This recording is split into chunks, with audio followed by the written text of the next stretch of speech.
Hey, I've seen this one. This is a classic. This is where Ralph dresses up as the man from space.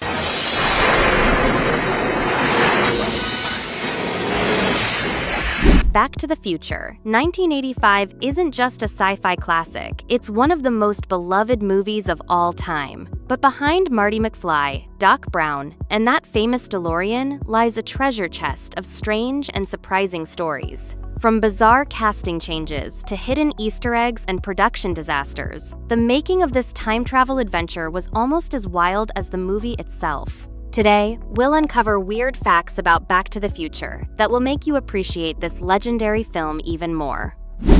Marty McFly wasn't originally Michael J. Fox. It's hard to imagine anyone other than Michael J. Fox playing Marty McFly. But here's the weird part. Eric Stoltz was actually cast and filmed several weeks of scenes as Marty. The filmmakers eventually decided Stoltz wasn't the right fit, so they replaced him with Fox, who was busy filming Family Ties at the time. This meant reshooting a huge chunk of the movie, costing the production millions. Today, Stoltz's footage still exists, and some clips have surfaced, giving fans a glimpse of an alternate Back to the Future that almost was.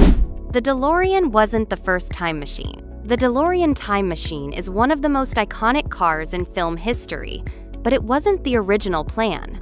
Early drafts of the script had the time machine built out of a refrigerator. The weird idea was scrapped after filmmakers realized kids might try to climb into fridges at home, creating a dangerous situation. Instead, they went with the sleek and futuristic DeLorean, which became a perfect symbol of time travel. Imagine how different and far less cool the movie would feel if Marty had to travel through time in a refrigerator. The script was rejected dozens of times. Before Universal Pictures picked it up, Back to the Future was rejected by over 40 studios. The weirdest reason? Many executives thought the movie was too wholesome. At the time, raunchy teen comedies like Porky's were popular, and Hollywood didn't think audiences wanted a clean, fun adventure story. Even Disney rejected it, saying the idea of Marty's mom falling for him was inappropriate. Eventually, the script found a home.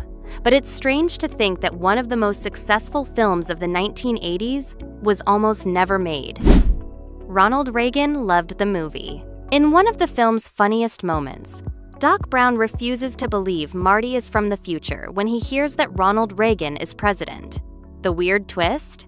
Reagan himself loved the joke. In fact, he enjoyed the film so much that he even quoted it during a State of the Union address, saying, "Where we're going, we don't need roads." It's not often that a Hollywood comedy makes its way into presidential speeches, but Back to the Future managed to bridge politics and pop culture in the strangest way. The clock tower scene took months to film. The thrilling climax at the Hill Valley Clock Tower looks seamless on screen, but it was one of the most challenging parts of production. Filming the lightning strike sequence took about 3 months to complete because of complicated stunts, weather conditions, and technical delays. The weird part is that Christopher Lloyd admitted he didn't fully understand the science of the scene while shooting it. He simply delivered Doc Brown's frantic lines with passion, and it worked perfectly. The combination of chaos and dedication created one of the most iconic finales in movie history. Michael J. Fox barely slept during filming. While filming Back to the Future, Michael J. Fox was also starring in the hit TV show Family Ties. This meant he was shooting his sitcom during the day and working on the movie at night. Weirdly enough, Fox averaged only about 3 to 4 hours of sleep per night during production. Despite his exhaustion, he delivered one of the most energetic performances of his career, bringing Marty McFly to life with humor and charm. It's incredible to think that one of the most iconic movie roles ever was filmed on almost no sleep. The Johnny B. Good scene had a secret twist. One of Marty's most famous moments is when he rocks out to Chuck Berry's Johnny B. Good at the school dance.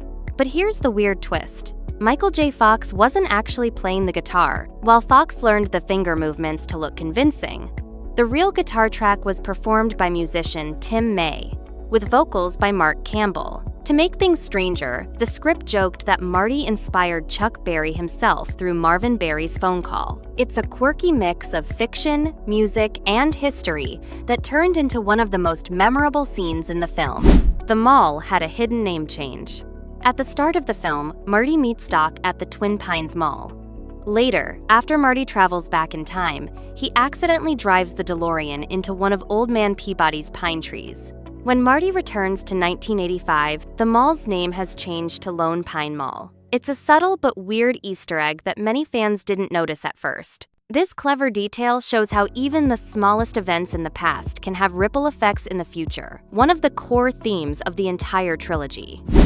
Christopher Lloyd nearly said no to Doc Brown. Christopher Lloyd's performance as Doc Brown is legendary, but weirdly enough, he almost turned down the role. At first, Lloyd didn't think the eccentric scientist character was right for him. Luckily, he reconsidered after reading the script again and realizing the potential. His wild expressions, unforgettable line delivery, and quirky mannerisms made Doc Brown a pop culture icon. It's strange to imagine anyone else playing the role, but for a brief moment, Back to the Future almost lost one of its most important characters. The movie predicted future technology. Back to the Future is filled with weird predictions that later came true. From video calls to wearable technology, the film surprisingly foreshadowed inventions that became common decades later. Even though hoverboards and flying cars are still rare, many fans point to the trilogy as an uncanny look into the future. While the 1985 movie focused on going back in time, its ideas about progress and technology weirdly shaped how people imagine the decades to come. It's part of why the film still feels fresh and relevant almost 40 years later.